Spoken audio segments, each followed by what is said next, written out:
Welcome to the city of the unwritten. A city that's given so much.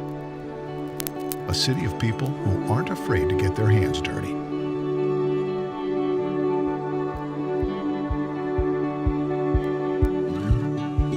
A city of makers, entrepreneurs,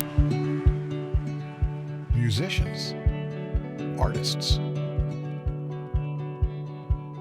A city of laughter, memories, and people who will welcome others in with a cup of heartwarming handmade coffee. A city of people, young and old, working together. People who explore, live, and grow together. But what makes this place special? Being listed year after year as one of the best places to raise a family. Maybe because we have a community recognized for its safe neighborhoods and revered for its low unemployment. A city where adventure is everywhere you look, where you can pioneer your own story. We've opened a new page to write on for the generations ahead. Welcome to Bismarck. Come write your story.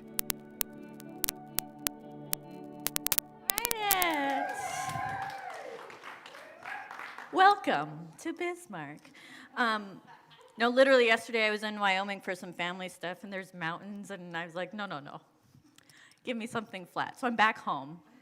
My name is Kayla. It says so on my name tag, so you know I'm not lying. Welcome to 1 Million Cups. Okay, yep, I'll take it. I accept. Any first-timers in the audience? We only make you do one cartwheel. No? Okay. If you lied to me, I make you do 2 cartwheels. Anyhow, so then we can just like hang out, and we know what's going on.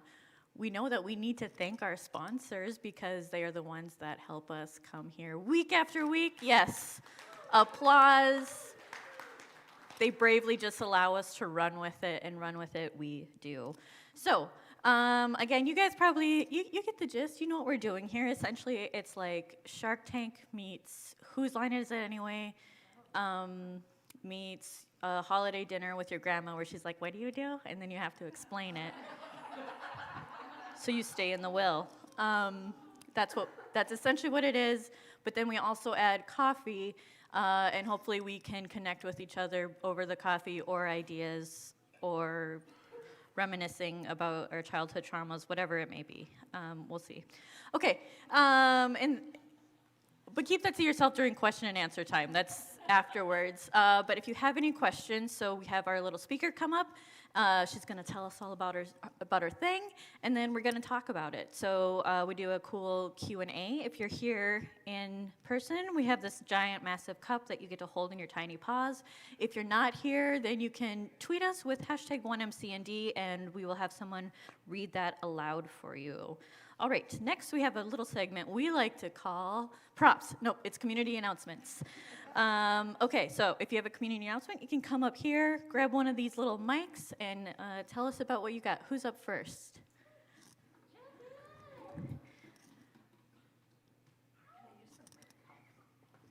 I think so, yeah. Put it in your hands and see. It should be on. Hello. There it is. Hello, my name is Jackie Stebbins, and I know that also because my name tag says Jackie and my shirt says Stebbins. No confusion today. So I founded JM Stebbins LLC. I was a busy trial lawyer before, and then I was diagnosed with a rare brain disease called autoimmune encephalitis. If you have ever read the book Brain on Fire, she put the disease on the map. New York Times #1 best-selling author Susanna Cahalan. I get to interview her on March 1st through Humanities North Dakota. You can sign up on their website or on my website, jmstebbins.com, news and events. There's 2 more slides. Okay. How many people have read Brain on Fire? I read it in one night. Creative nonfiction, holla, okay. Oh, there they are, combined. Okay, so I gave you that little precursor to autoimmune encephalitis because no one knows what it is, unless you're fortunate enough to get it. I know what it is, and maybe y'all will learn. So what we do, we have a brain walk because February 22nd is World Encephalitis Day. So thanks to my dear friend Ashley with Go Promo, we have a shirt store right now running through Monday. You can get your own STEM and Strong shirt. My brain was drawn on the back. It's my brain from an MRI. And then, if that's not creepy, then you can wear said red shirt like I have. It doesn't have the brain on the back. Our inaugural walk was the largest in the world in 2020 last year, or excuse me, it was the largest in North America. Last year we had the largest gathering in the world. All you have to do is walk that weekend, wear something red like a nifty STEM and Strong shirt, tag me with hashtag #RedForWed. Thank you. Yay.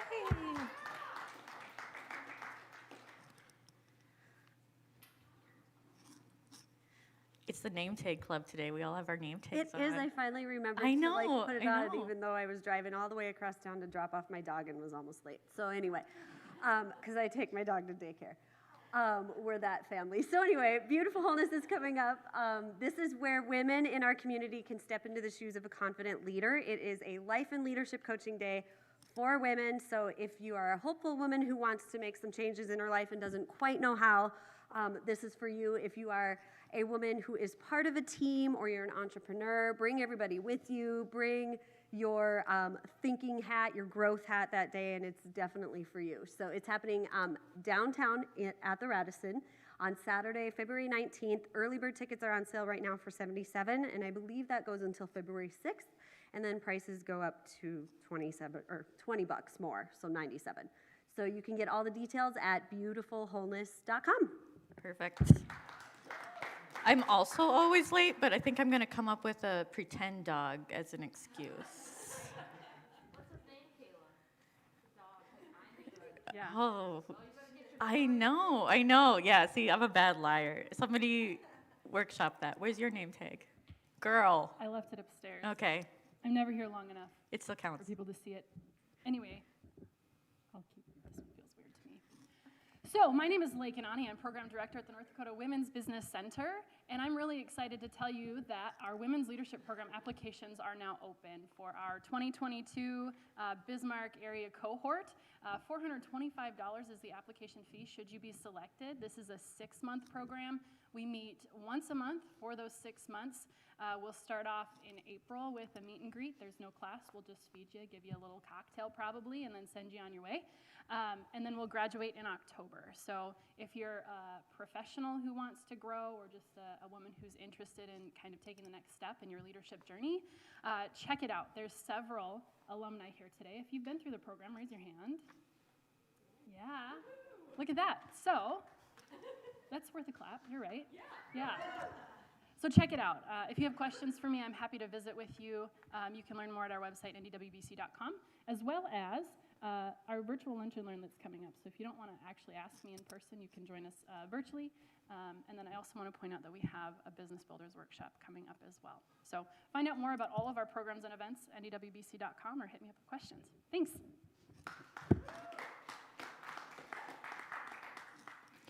Ricky, my dog's name is Ricky.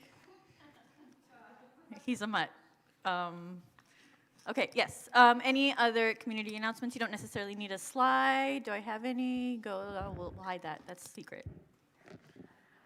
Good morning, everyone. I'm Ellen Huber, Business Development Director in Mandan, and just want to remind you of the upcoming deadline for our Business Pitch Challenge. This is the 4th ever. It's January 27th. You have to enter to win, and so please, whether it's you or someone you know who has a startup business concept, anything that's less than 2 years old in actual operations. So we're not concerned so much by registry with the Secretary of State, but just truly if the business is in those early years of operation, 2 years or less, and not having raised more than $250,000 in revenue yet. And just looking for all kinds of ideas, opportunity to win up to a $10,000 forgivable loan. I think there's $750,000 in cash prize for the first winner, but the top 4 all receive great prizes. And really most importantly, the opportunity to just fine tune that idea to gain further investment and financing to launch it on its way to profitability and success. So cityofmandan.com/business pitch. Pretty simple 2-page application and executive summary, just really articulating what the business is and what kind of value it's providing in terms of product, service, or ingenuity. Thanks. Perfect. Anything else happening in the community? Are you coming? You just readjusting? No. Oh, okay. Oh, you're next. You're ready. And I think there's animation which I didn't mean to have, so you might want to reveal. Do I? Yeah, Oh! and then there's one more. One more. Oh, okay. I feel like Vanna, but not as good. Thank you. I'm too lazy. God, she works hard. Oh, I forgot about this. This is fun. Sweet. Oh, I forgot why I was up here. It's a good thing I have a slide. Welcome, everybody. That's why I do I this. think I've already harassed everybody about this, but I just want to make sure that if you haven't already, if you would like, you can join our mug club. We give you one of these for free. Oh yeah, hoist and proud. I've got some newbies. Oh, Yay! all right. Yay! Yes, this is one of those win-win situations. We give you a really cool mug. It insulates your coffee better, so by the end of one MC, your coffee's still nice and hot. And on the flip side, also, we use a lot less cups end up in the garbage. So, and it's been really, really noticeable. So thank you everybody who has these and brings them back. And then if you've done this before, you'll know every time you come in that door carrying one of these, I mug you. All right?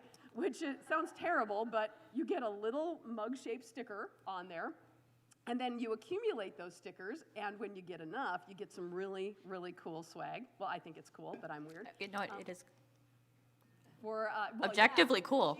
Okay, so right now, this is our swag leader right here on stage. I don't do And, anything for prize. Our second in swag is Mark back there. He's on his way to a beanie. You're very close to a beanie as well. I love a hat. For $5, which is pretty easy, come 5 times, you get one of these fabulous ceramic versions of the 1MC mug, for back in the office, or put a potted plant in it, whatever. And at 10, you get a beanie. And these are rare. These are rare beasts. They are custom embroidered just for our folks here in the Bizman 1MC. So these are pretty darn cool. At 25, you get a cool 1MC t-shirt. It's very soft. Being modeled right here. They're very soft. They're very nice. And then at 50, we haven't gotten there yet. I think I got a little bit of time to figure out what the heck it's going to be. But whatever it is, it's going to be amazing. I'm personally hoping for a tattoo. Ooh. Something tasteful. Yeah. Like a real one. Like, you head backstage. Oh, what do you mean? It's a random act of art. Oh, yeah, okay. Listen, see, this is what Billion Cups is about. Did you see us just work on an opportunity for business? That's why we're here. You know why else we're here?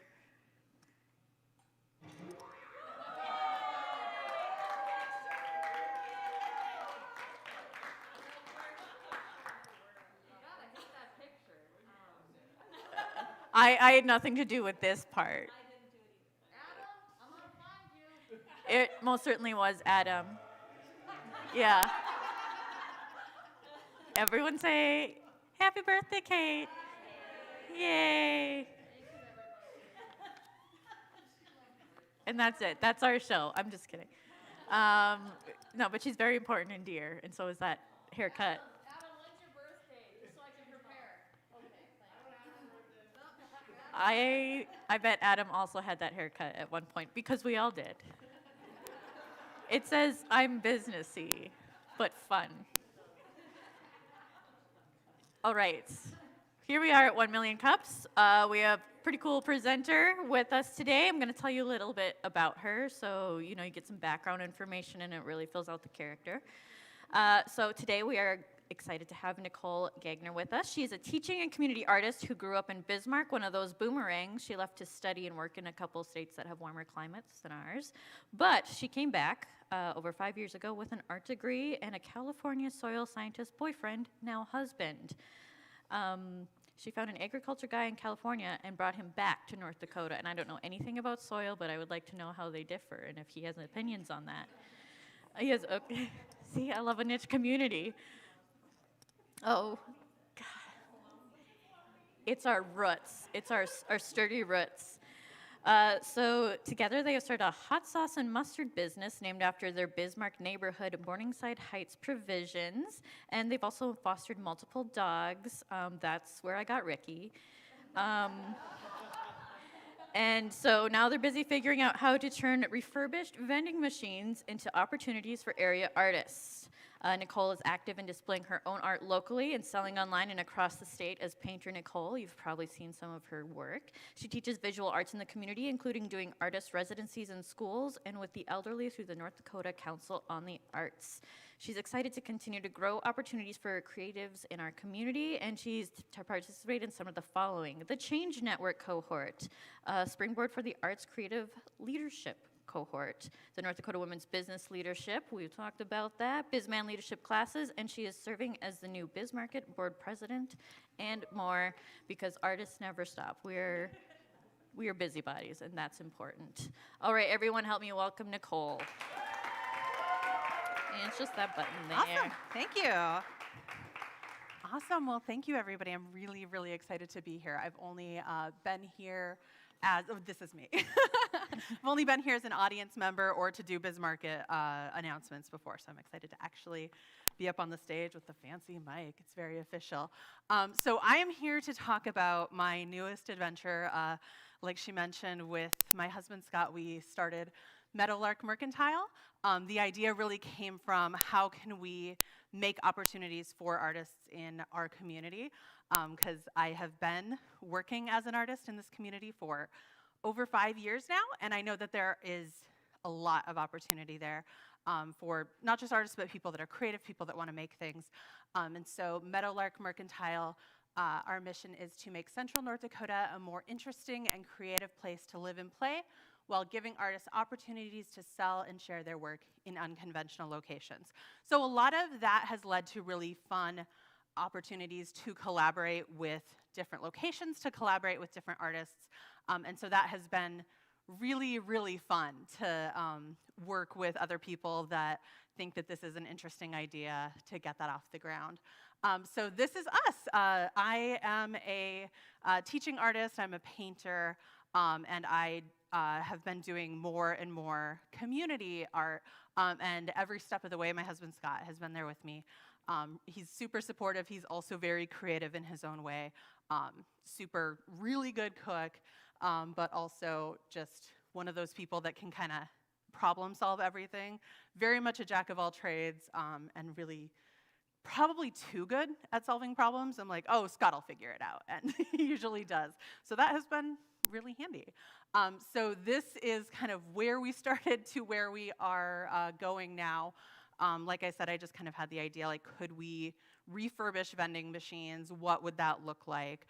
So started with a little candy machine that is still at Nodakian Studios, still waiting to get maybe coin operation or something. Right now it's just like one of those fun pull the levers, but that was a really big learning process for us. Like, turns out not all vending machines can be updated to take credit cards. Who knew?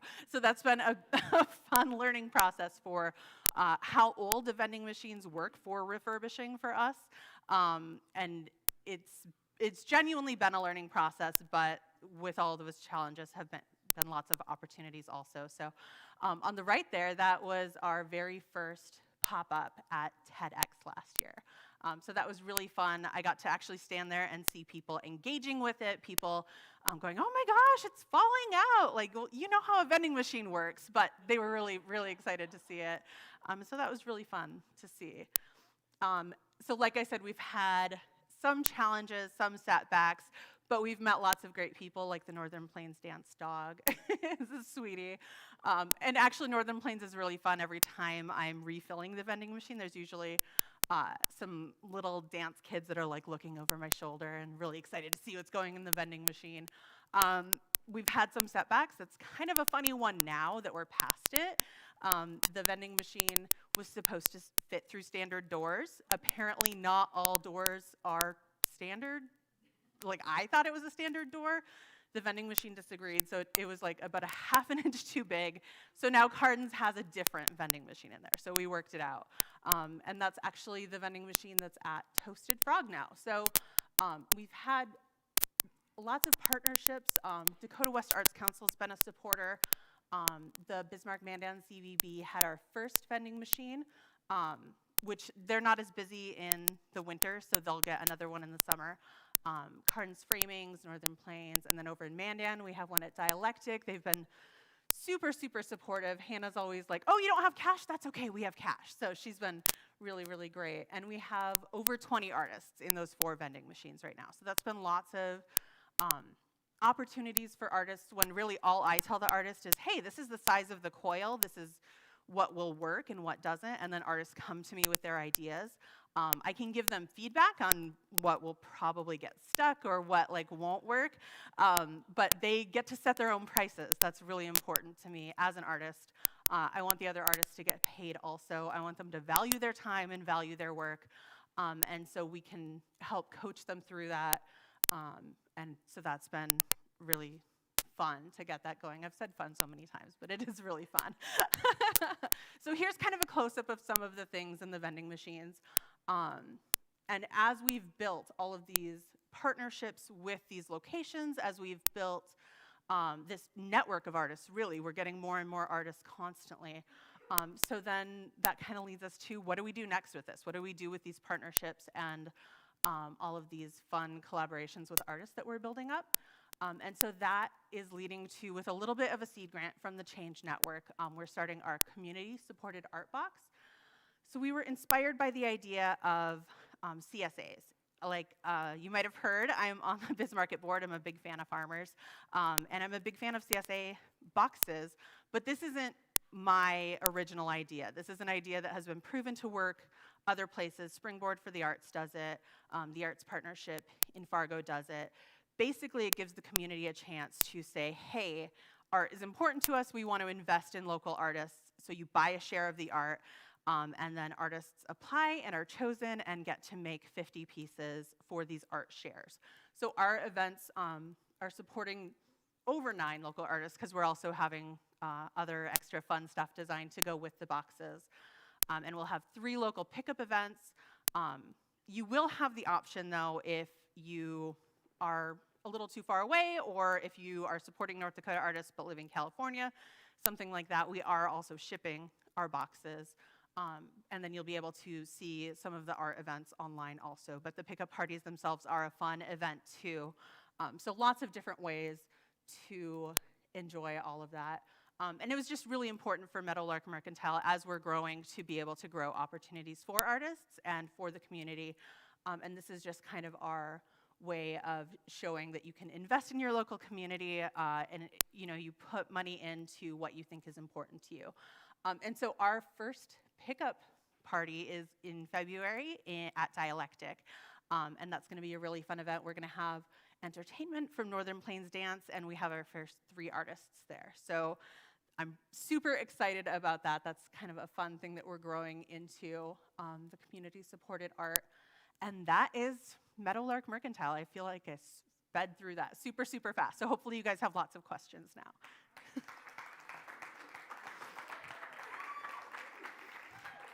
Well, yes, I can hold on to that. I have so many accessories now. We can go to these lovely Awesome. chairs. We'll just Thank have you. this cute little just chit a little chat. coffee talk. Yeah. I need to get one of those mugs. I don't have one Yes. yet. Oh, we'll get you one. Okay, so we're going to sit here and talk. If you have a question, raise your hand. We got Jackie. She's the mic runner. She's the Paul Schaefer to my David Letterman. You guys are the CBS Orchestra. So make some noise. If you're not here with us, you can use hashtag 1MCND. We're going to start with Don, but I was at the TEDx thing, and you walked me through. Once I started, I like instant gratification. And so as soon as you get one little thing, you're like, oh, I should get 3 more things. So. And it's even easier now. So at TEDx, our payment processor wasn't up yet. So as a stopgap, we found an app that could, you download the app and you could pay through there. You don't have to do that anymore. You just swipe a card now, so it's super easy. Oh my gosh. Fewer barriers for me to get trinkets. Yeah, you had some vintage pins, which I'm into, and it was so nice to just have them packaged instead of me digging through some weird at a store. And then I got this little tiny fridge magnet, and it's like a little tentacle waving a flag. Holds all my important papers. So it's there's so many cool things in there, and then you just get to stand there and Yeah, and it's fun. Like, I didn't even mention that there's a mix of, it's mostly local artists, but then there's also some stuff that's just like supporting creativity in random ways, and then some local vintage stuff. So there's, yeah, a really It fun was mix. eclectic. It was like a treat for your eyes, like a vending machine, but it lasts longer than a bag of chips. Like, but junk food for like creativity. Yes. Yeah. Junk food for creativity, that's the tattoo you get if you get 50 stickers on your mug. Dawn. Hi, Nicole. Hi. Great to have you. Love you. all of your art that you're wearing today. Oh, thank you. So with the community-supported art, can you kind of like give everybody a detailed description of what they will get? Yes, absolutely. So like I said, it supports 9 artists plus. So bare minimum, you're getting 9 pieces of original art that was commissioned and made just for the CSA. So like one box will have 3 pieces of art. But when I say art, that doesn't necessarily just mean like, oh, it's a painting or even just a piece of visual art. In the future, it could be musical art, it could be edible art. We have lots of talented culinary artists here. And so even if all 9 art pieces are visual art, there's still going to be components of other things also. But so bare minimum, 9 pieces of some creative piece of art from people local. The furthest artists that we have in the vending machines or the CSA boxes, we have like Minot to like Lemon, South Dakota, but primarily Bismarck, Mandan. And then in the vending machines, we have a couple Fargo artists too, but really like focusing on central North Dakota artists. Can people still buy a share of the CSAs? Yes. And how? Yes, so our shares are available online, and the reason that they are only online, like I'm not taking credit cards in person, is because we want to get your address too, just in case, like even if you're like, no, I'm definitely going to be at all of those art parties, something can happen, things are really unpredictable, so we want your address just to make sure that your art can easily get to you. And just in case we want to send you anything else. I love postcards, you know, like who knows what's gonna, only good stuff though, no junk mail. Can you kind of talk about like just the accessibility of art? I mean, like, so what I really loved about it was kind of like a little mini museum, and you could see so many different kinds of Yeah. art, and then also it was affordable because like Bismarck is so cool. There's so many different kinds of galleries and places you can get local art. Yeah.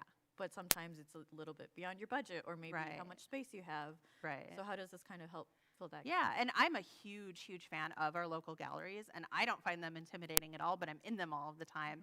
And so this can kind of be a stepping stone in between for somebody who hasn't quite realized yet that art is for everybody, and that it can be really approachable and fun. So this kind of takes some of the stress out of like, can I be an art collector? Can I own a piece of local art? Because some of us local artists make things that are $10 or $15. You know, I do want artists to get paid for their time and for their work to be valued, but that doesn't mean that everything has to be a multi-$1,000 painting. There's a lot in between there.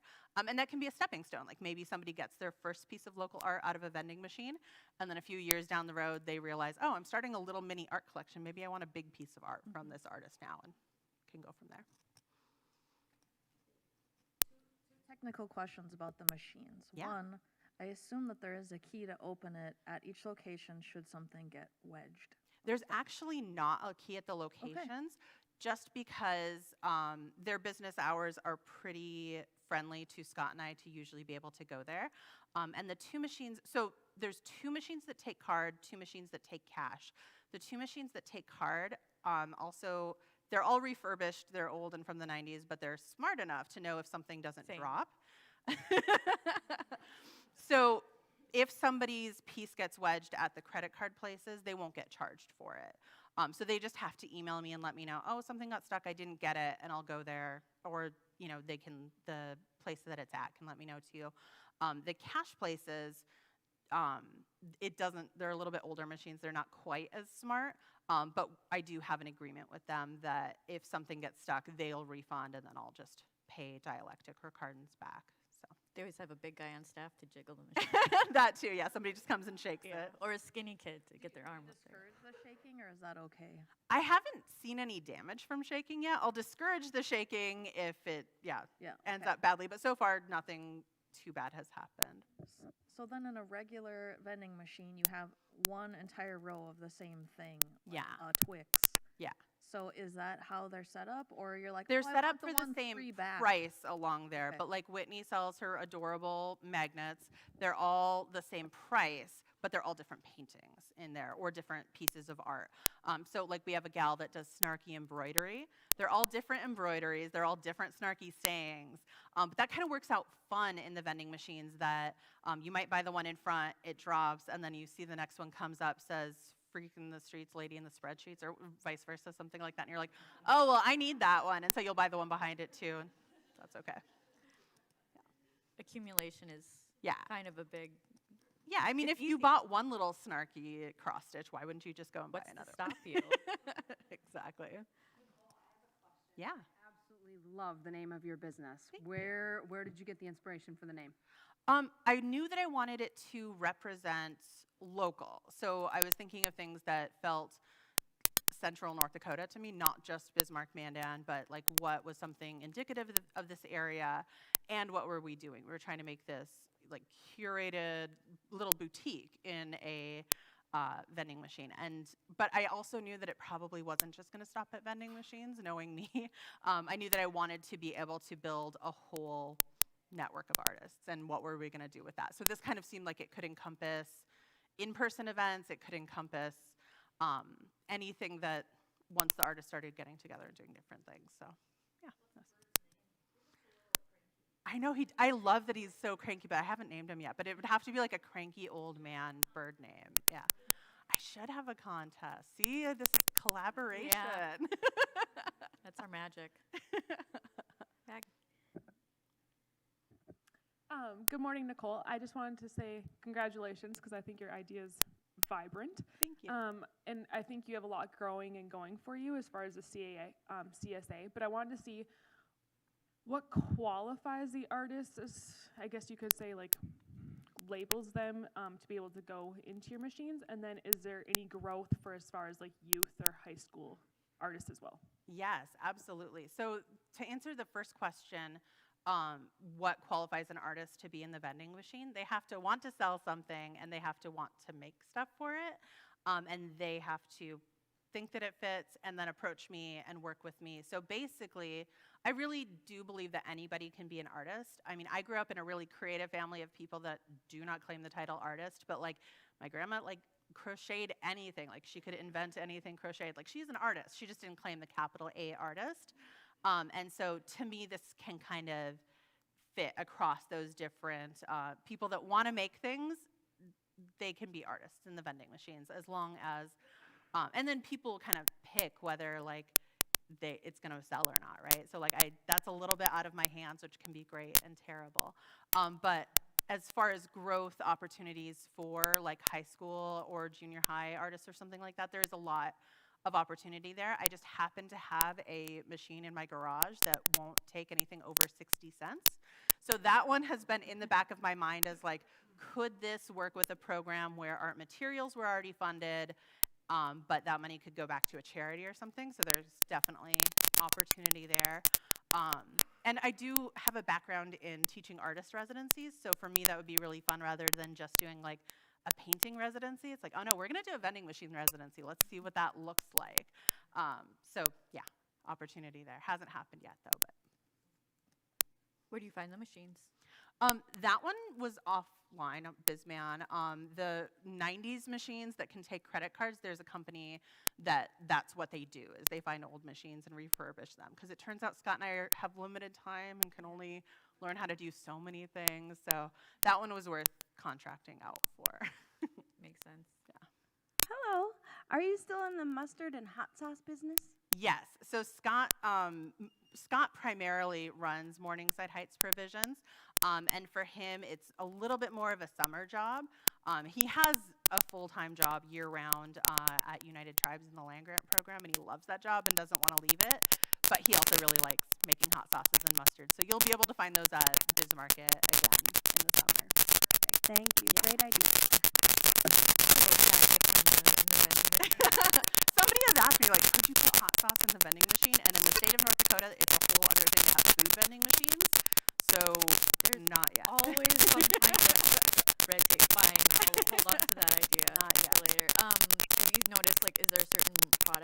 type of item that really sells out pretty fast?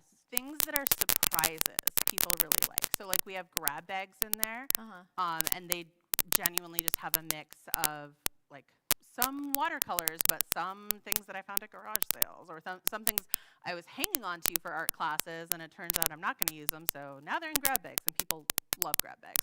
But also like surprise things like, oh, you don't know what type of macrame this is going to be, and it's like a surprise thing. People really like that. I saw, yeah, you kind of work with, is it the library too? Like there was, Yeah. tell me about that. Yeah, so Tell that's me been a really fun collaboration. The Bismarck Friends of the Library, they wrap up a book, write a little description of it, and then you can kind of read the description. Every once in a while, you kind of know like, oh, I think that sounds like blah, blah, blah. But you don't know until you unwrap it and see. So that's been a really fun collaboration that people have loved. And they have adults and kids books too. So you can get, well, like YA, which I will absolutely read YA. Yeah. So yeah, that's been really fun. You go over there. Good morning. So we've talked vending machines and the CSA art boxes. What other ideas do you have for Meadowlark Mercantile, and are you looking for a lot more locations for the vending machines? The hard thing about more locations for vending machines isn't willingness of locations. Lots of people are open to the idea. It's more that a working vending machine, especially one that takes credit card, is a couple $1,000s, and so there's like a little bit of capital there. And then also just how much time can Scott and I stock and maintain. But that's absolutely in the back of my mind. Like, does growing this is the best thing for the artists? More vending machines? Because then what does that look like? Do we employ an artist to stock vending machines? Do I employ an artist to learn, how fixing a vending machine works? So that's a possibility for growth. And it's also like if artists want to do in-person events like nighttime markets or other things like that, it'll really be led by artist collaboration and what people are interested in, what customers want, what artists want, the best way to connect them. That'll just be kind of a learning experience and a little bit of trial as we go. What do people want and what brings people out? Go for it. So then I have a follow-up question to Ellen's question and what you just were talking about, Nicole. So you were talking about allowing the machines and such to dictate what happens next. But there is a party for artists coming up somewhere, right? The CSA party? Yeah. Yeah, so that's at the end of February.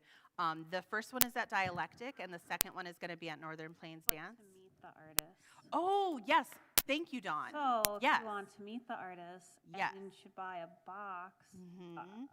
Yes. So, and even if you're like on the fence and you're like, I don't know if I trust these local artists, are they really going to make good stuff? They absolutely will. But if you want us to prove it to you, at the Unconventional Cookies House, we're having a Meet the Artists party. So you do have to RSVP.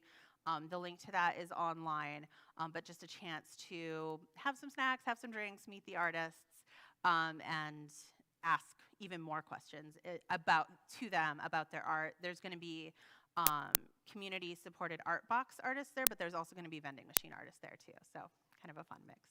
That is January, the last Friday in January. Does that sound like the 28th? 28th. It's a collective like secretarial job out Yeah. there where I'm like, I forgot all the details. Help. Yeah, it's like live Google. We appreciate It's all about community. Thank you. Exactly. Yes. They're plants. Two questions. One, Drop my stuff. got it? Good. One business, one maybe a little bit more personal. Sure. On the business side, so do you get a share of these sales? You've got obviously some significant costs that you need to offset and pay for your time and such. And then the personal question is just if you would share a little bit more about your art journey. Sure. It seems like we run across you all over town, in different, whether it's public I like art to stay or busy. you're teaching a drawing class that we're taking, or you're very prolific. And I'm Yeah. just curious a little Thank bit you. about that journey. Yeah, so this first year of the CSA was really started with some grant seed money from the Change Network. So I really haven't been paid like a share of that or anything, but I'm happy that it's being sustained and it's going to hopefully roll into the future to be self-sustaining. And to be self-sustaining, it does have to pay everyone, including an organizer, artist. Like that's part of sustainability. I'll work for free for a little bit, but not not forever. And then yeah, my personal art journey. I really my background is as a painter. I love painting from life. I like being out in the sunshine. And then teaching people how to paint really led to this community collaboration journey, realizing that everybody has their own thing to add. Everybody's creative in some way. Not everybody is a visual artist, not everybody has to be, but how can we all work together to make everything more creative and interesting? That to me was just super important to keep chasing that. Like that's what makes Bismarck interesting to me, that so many people are really supportive of seeing other people succeed and seeing other people be creative and do what they want to do. That's like where the good stuff is. So I'm just kind of still chasing that. So some of that stuff has been community collaborative murals, different kinds of artist residencies, things like that. And I'll keep doing those forever too, but this is just another way to kind of bring people along and see what they want to do. So you left, then you came back. Was there any reason? Were you like, was there any trepidation about like, how am I going to build this artist community? You always kind of knew. Was there like, usually people grew up here like, I know where to find it, but yeah. So I really did come back though thinking like, oh, this was going to be a temporary thing. I didn't come back thinking, oh, North Dakota is the place where artists make it. Not at all. But once I got here, so I got hired at a completely different job doing software support. They were a great company.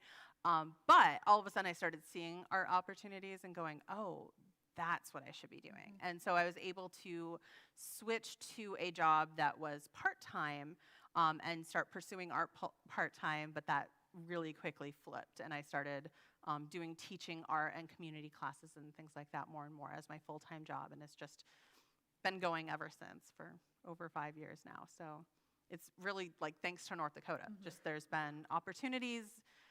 If you show up and want to make stuff happen, it's there. So absolutely. You're also, you've kind of mentioned the Change Network, which is part of the Bush Foundation, and then like the North Dakota Women's Business Leadership thing. So what do you see as the value of kind of joining these different organizations or kind of getting involved in these leadership type of courses? Well, I love meeting people that think differently than me, and like being able to challenge each other. Because if I only surrounded myself with visual artists, we would all kind of think the same way, and that'd be really boring. Like if I had married a visual artist, we wouldn't be able to do this because we think about things so completely differently.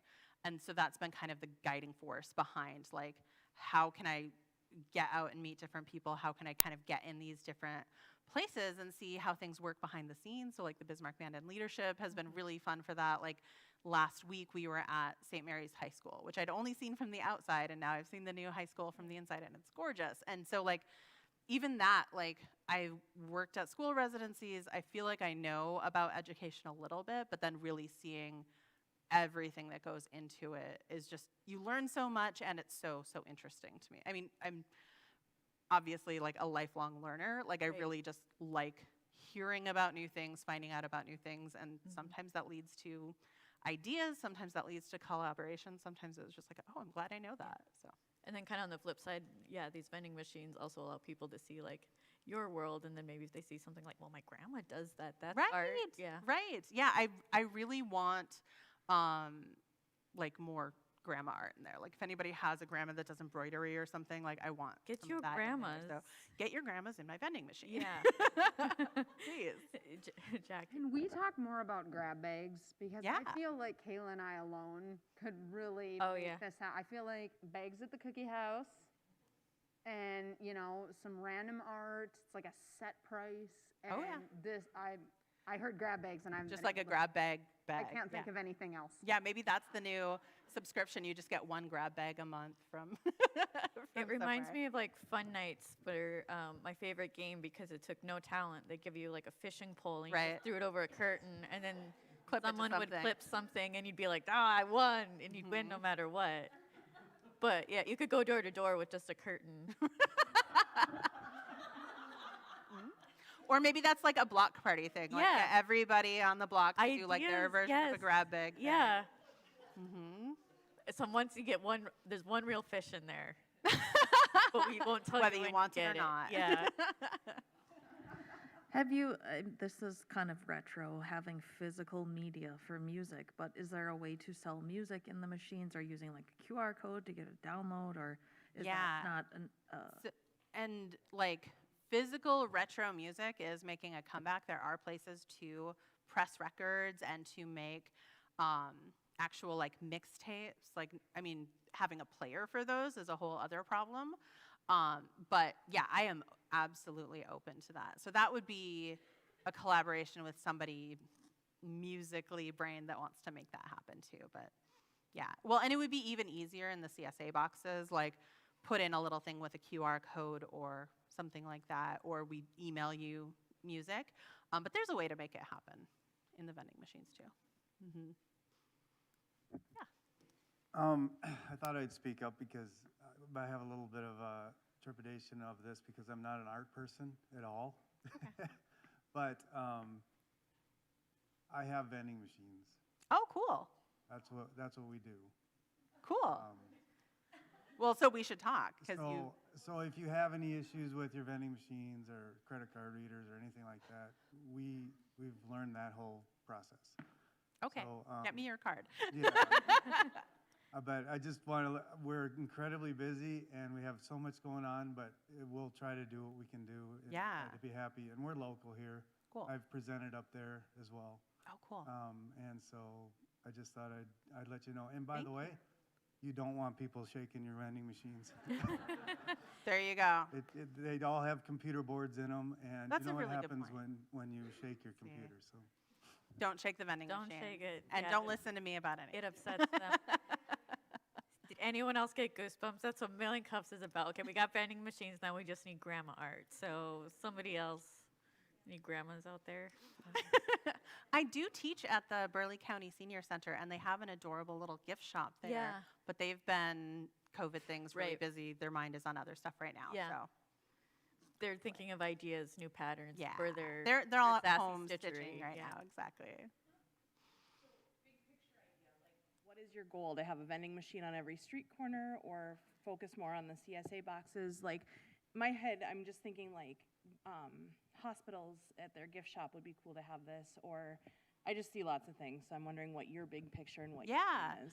Well, and I don't know if every corner needs an art vending machine, and I don't know if I have the manpower hours to stock a vending machine on every corner, but what I do want to chase is where does need local art. And so if it's getting Meadowlark Mercantile artists in gift shops, what could that look like at different places? So it doesn't have to be a vending machine, although now that I've got to hook up with helping maintain them, maybe. But yeah, it could absolutely grow into online sales, helping manage that with artists or gift shops or other things like that. It's really going to be led by what the community wants to see. Like when we try out little things like we're trying the CSA box and we tried the vending machines, when we try out other things like that, what really gets a big response. And then we'll just keep doing more of that as the artists are interested in it too. yeah, one more thing I was just going to mention.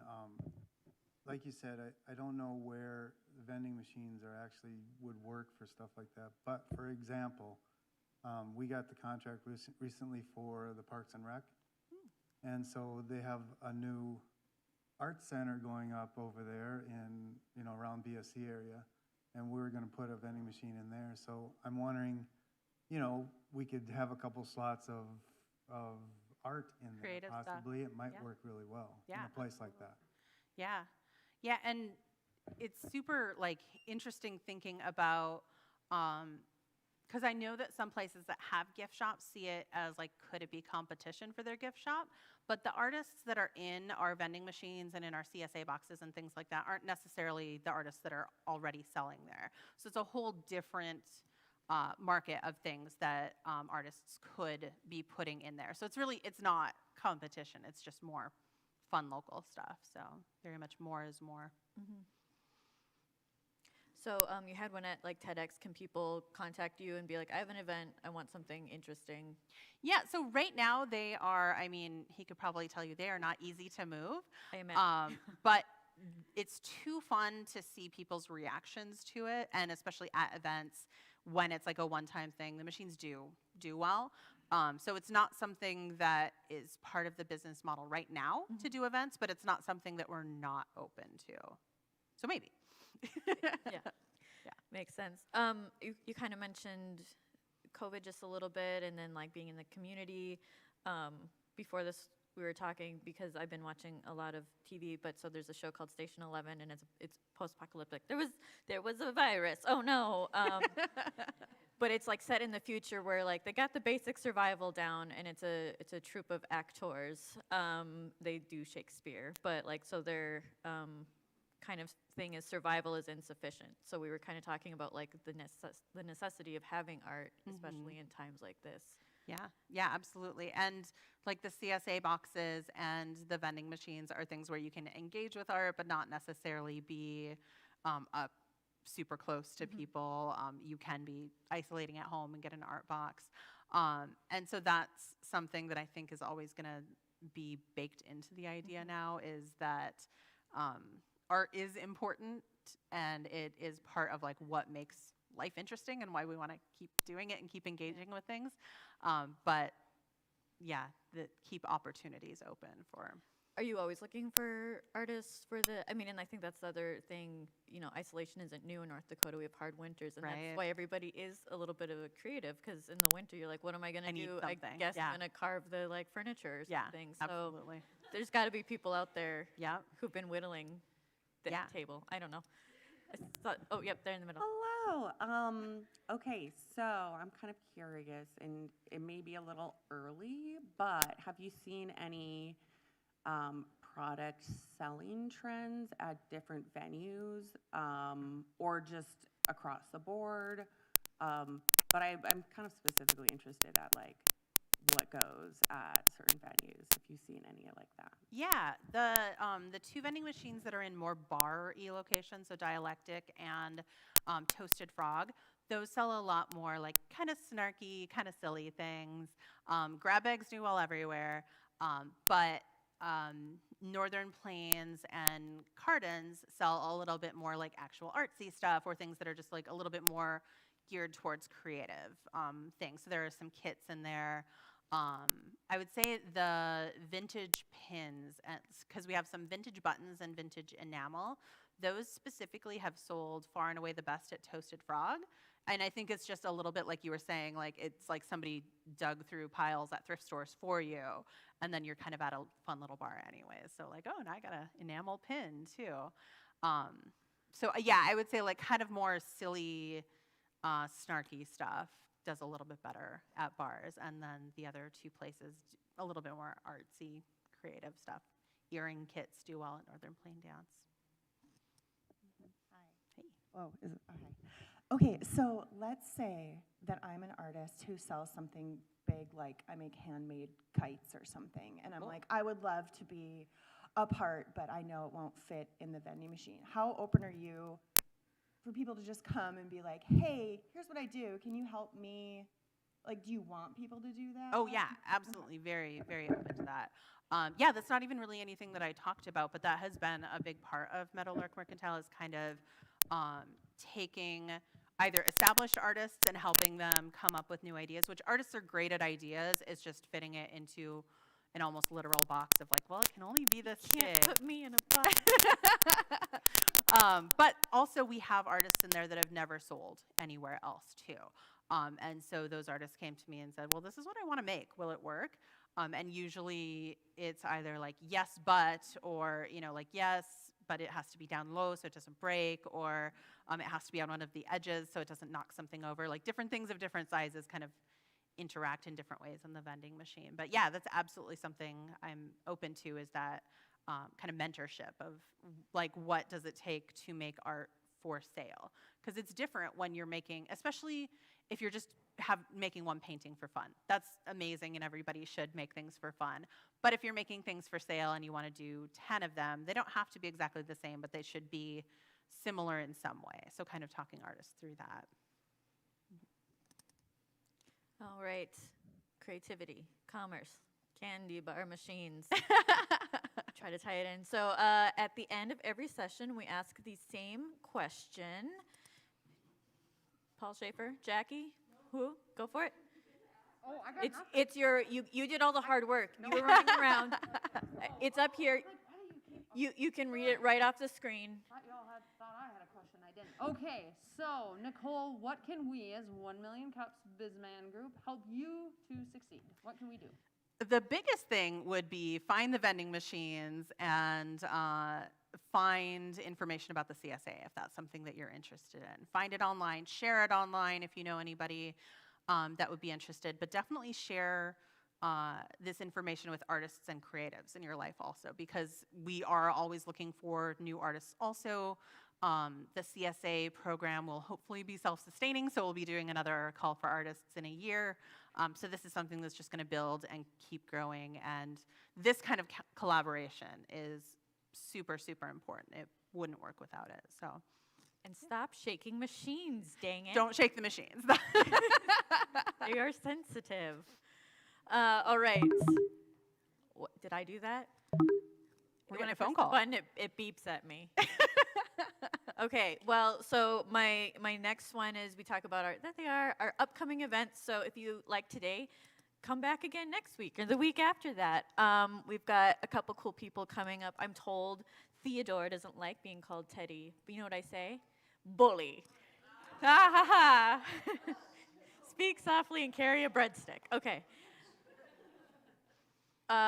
Or alternatively, if you're like, well, I have an idea, get on up here and you can apply to present online. We have all of our information up there. We will see you when we see you Wednesdays. Bring your cups. Thank you, everyone. Thank you, Nicole. Hooray.